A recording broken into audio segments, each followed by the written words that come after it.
Hi hello అందరికీ నమస్తే. Welcome back to our channel. మీరు చూస్తున్నారు తురకబంతి పువ్వు చెట్టు.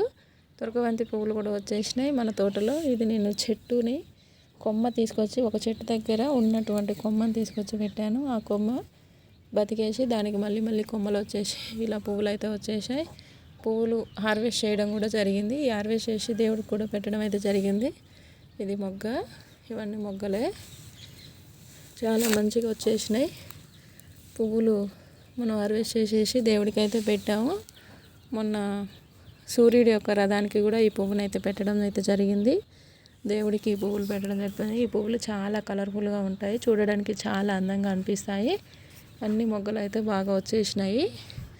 ఇంకా ఒక 2-3 డేస్కి ఒక పువ్వు అలా పూస్తుంది. పూసిన పువ్వునల్లా తెంపేసి నేనైతే దేవుడికి పెడుతున్నాను ఫ్రెండ్స్. ఒక కొమ్మ తెచ్చి ఇలా పువ్వులు పూపిస్తున్నాను. నాకు చాలా హ్యాపీగా అనిపించేసింది. ఈ పువ్వుని మళ్ళీ ఇస్తే కూడా మనకి విత్తనాలు అయితే వచ్చేస్తాయి.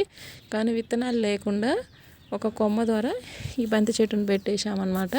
ఇంతకుముందు కూడా నేను మామూలు బంతి చెట్టుని ఇలాగే కొమ్మనే పెట్టేసి ఒక కొమ్మ నుంచి ఈ చెట్టు ఉందనుకో, దీంట్లో ఈ కొమ్మ ఉందనుకో, ఇలా ఈ కొమ్మని తీసుకెళ్ళి ఒక దగ్గర పెట్టేస్తే మళ్ళీ ఇంకో చెట్టుగా మారుతుంది.